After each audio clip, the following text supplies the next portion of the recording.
अस्सलाम वालेकुम नाजरीन, मैं हूं कमर मेकन और आप देख रहे हैं हमारा यूट्यूब चैनल और फेसबुक पेज। तीन अहम तरीन डेवलपमेंट्स आज हुई हैं। आज का दिन बहुत इंपॉर्टेंट है और पूरा जो सियासी मंजरनामा है वो तब्दील होता नजर आ रहा है। पीटीआई को बहुत बड़ी जीत आज हासिल हुई है, बहुत बड़ी कामयाबी पीटीआई को आज मिली है, जिसके बाद अब कौमी असम्बली में जो अपोजिशन का किरदार है, जो पहले मुनहरिफ अरकान किरदार अदा कर रहे थे, उनका किरदार खतरे में पड़ गया और पीटीआई अब वापस अपनी जो अपोजिशन की कौमी असम्बली के अंदर सीटें हैं वो वापस हासिल करती हुई नजर आ रही है। और आपको ये भी बताते चलें कि राजा रियाज की कुर्सी अपोजिशन लीडर की अब खतरे में पड़ चुकी है। इसकी डिटेल्स आपके साथ शेयर करेंगे। दूसरा आपके साथ शेयर करेंगे कि शेख रशीद साहब के साथ आज अदालत में क्या हुआ, उन्हें अचानक कैसे अदालत में पेश किया गया, और उसके बाद मरी पुलिस को उनका जो राहदारी रिमांड है, राहदारी रिमांड क्यों दिया गया और उसका पुलिस ने और हुकूमत ने कैसे फायदा उठाया और ये डेवलपमेंट कैसी हुई, जबकि आज कोई पेशी किसी किस्म की नहीं थी और एकदम शेख रशीद साहब की पेशी होती है और उसको मरी पुलिस के हवाले कर दिया जाता है। तीसरी अहम चीज है शहबाज शरीफ साहब का दौरा तुर्किया, जो कि मनसूख हो चुका है। उसका ऐलान करने के लिए भी अब हुकूमत को कोई खास वजह नजर नहीं आ रही, उसकी तरफ भी आएंगे, उसकी डिटेल्स भी आपके साथ जरूर शेयर करेंगे। सबसे पहले तो मैं आपको ये बताता चलूं कि पीटीआई की जो आज की सबसे बड़ी फतह है वो ये है कि लाहौर हाई कोर्ट ने 43 जो उनके रेजिग्नेशन थे कौमी असम्बली के, उसका जो नोटिफिकेशन इलेक्शन कमीशन ने दिया था वो मुअत्तल कर दिया है टिल फर्दर नोटिस, और उसके ऊपर जो ज़िमनी इलेक्शन अनाउंस किए गए थे उनको भी टिल फर्दर नोटिस जो है वो रोक दिया है। अब आगे क्या होने जा रहा है उसमें आपको बताते चलेंगे। जो 43 नशिस्तें हैं कौमी असम्बली की, मुमकिन तौर पर वो पीटीआई को वापस मिल जाएंगी, जिसके बाद वो अपना अपोजिशन लीडर जो है वो कौमी असम्बली के अंदर लगा सकते हैं।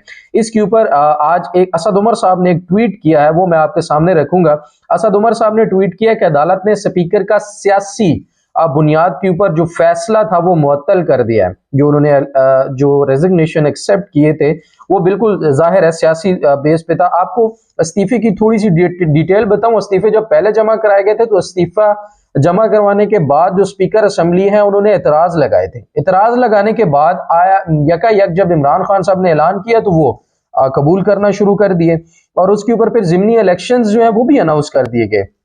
तो लाहौर हाई कोर्ट ने बड़ा रिलीफ आज पीटीआई को जो दिया है उसके मुताबिक वो जो सियासी बुनियादों पर फैसला था वो मुअत्तल कर दिया है। और असद उमर साहब कहते हैं कि 43 तरीके इंसाफ के जो एमएनए हैं उनकी रुकनीत बहाल हो चुकी है, यानी वो अब अगर असम्बली के अंदर इजलास होता है तो वो असम्बली के इजलास में शामिल हो सकते हैं। और उसके बाद उन्होंने कहा है कि स्पीकर असम्बली को चाहिए कि वो फौरन जो अपोजिशन लीडर है उसका नोटिफिकेशन जो राजा रियाज का उनको मनसूख करें, और उसके बाद राजा रियाज साहब की जो कुर्सी है अपोजिशन लीडर की वो अब खतरे में पड़ चुकी है। और असद उमर साहब ने यह भी कहा है कि वो अपोजिशन लीडर का कमरा भी खाली करने की तैयारी करें। तो ये बहुत बड़ी अहम डेवलपमेंट है, जिसके बाद पीटीआई बैक इन एक्शन लगती है वापस।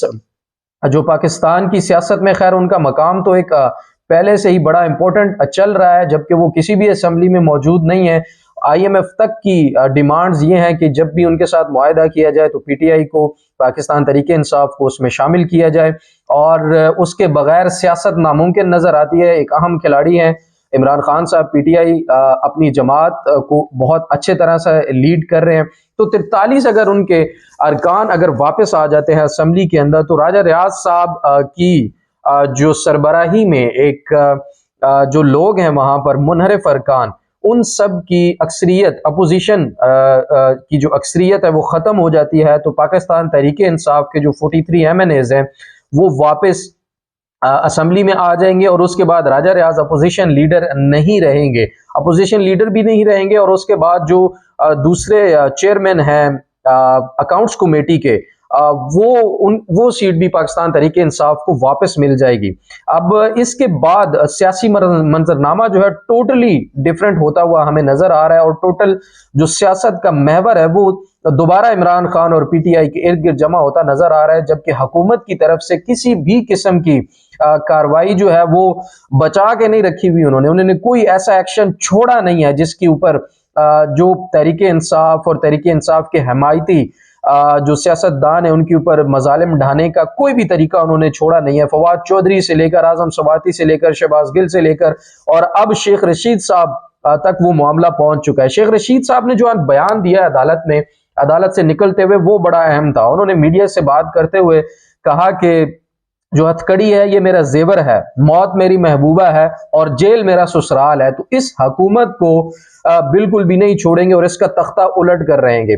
और बड़ा उन्होंने फातिहाना मुस्कुराहट के साथ ये नारा लगाया और सिगार भी मांगते रहे। जब वो कमरा अदालत से बाहर निकले तो उन्होंने कहा कि जिसके पास सिगार है वो मुझे सिगार दे दे। तो वो बड़े एक दबंग अपने स्टाइल में आज भी हमें नजर आए। लेकिन हुकूमत की तरफ से पिछली पेशियों के ऊपर उनके साथ जो रवैया रखा गया था वो बड़ा अफसोसनाक था। ये किसी भी सियासी रहनुमा के साथ नहीं होना चाहिए। इसके ऊपर पीडीएम और नून लीग की तरफ से बड़ा शोशा किया गया। कुछ टीवी चैनल्स के ऊपर बड़ी कैंपेन चलाई गई कि ये रो रहे हैं अब, और पहले जो इससे ज्यादा जेल के अंदर रहने वाले सियासी रहनुमा थे पीडीएम के, वो नहीं रोए थे। खैर, इसमें एक बड़ा फर्क ये मैं बताता चलूं कि वो चोरी, करप्शन और इस किस्म के केसेस के ऊपर अंदर गए हुए थे। हालांकि इनके ऊपर किसी भी किस्म का ऐसा कोई केस नहीं है। इनको सिर्फ बोलने के ऊपर सजा दी जा रही है, इनको सिर्फ सजा दी जा रही है, इमरान खान का साथ देने की सजा दी जा रही है और उनको तोड़ने की कोशिश की जा रही है। लेकिन कोई भी इमरान खान का जो हिमायती है,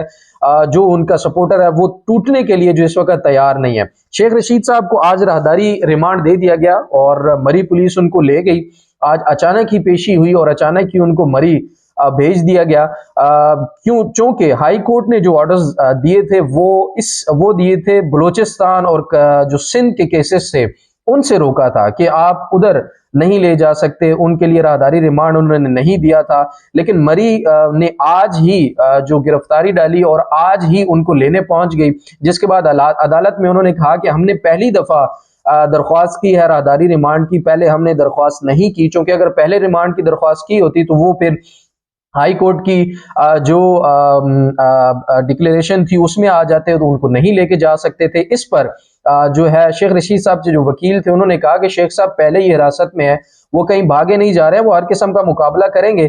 लेकिन खैर, जज साहब की तरफ से जब उनको कोर्ट में पेश किया गया तो उनको जो राहदारी जमानत है वो ड्यूटी मजिस्ट्रेट जो रिफत महमूद साहब थे उन्होंने दे दी है और मरी पुलिस जो है साथ लेकर मरी अब चली गई है।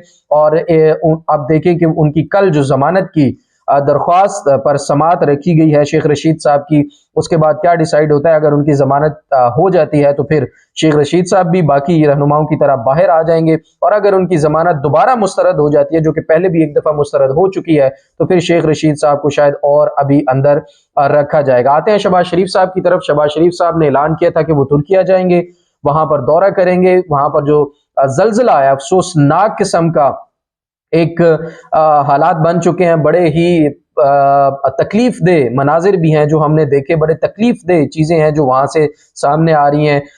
हज़ारों की तादाद में जो बिल्डिंग्स हैं वो तबाह हो चुकी हैं, वहाँ के लोग, क़यामत एक बरपा है। लेकिन हमारे पीएम साहब और फॉरेन मिनिस्टर साहब तुर्किया जाना चाह रहे थे और उसको एक सियासी स्टंट के ऊपर देखा जा रहा था कि वो सियासी स्टंट है, वो जाएंगे और वहाँ पर अपनी जो सियासी कद काट है उसको बढ़ाने की कोशिश करेंगे, अपनी पीआर बनाने की कोशिश करेंगे। जिसके बाद कहा यह जा रहा है मुबैना तौर पर कि तुर्किया की तरफ से दौरा करने का जो शेड्यूल है वो कहा गया है कि आप ये दौरा ना करें, क्योंकि वो खुद अपनी तकलीफ में मुब्तला हैं। वहां पर जो रेस्क्यू के काम हो रहे हैं वो उसमें बिजी हैं और वो अपनी ही एक तकलीफ में है, जाहिर है। तो इनको प्रोटोकॉल और इनको मिलना और इनकी मीटिंग्स जो है अरेंज करना वो बहुत मुश्किल हो जाएगा। तो मुमकिन तौर पर उनकी तरफ से मना किया गया, लेकिन इसको ऑफिशियली अभी तक अनाउंस नहीं किया जा रहा। कोशिश की जा रही है कि मौसम का बहाना बनाकर इस बयानात दिलवा दिए जाए, लेकिन आगे देखिए कि क्या होता है। जो भी अगली डेवलपमेंट्स होंगी वो भी आपके साथ शेयर करेंगे। अभी तक के लिए कमर मेकन को दीजिए इजाजत। अल्लाह हाफिज।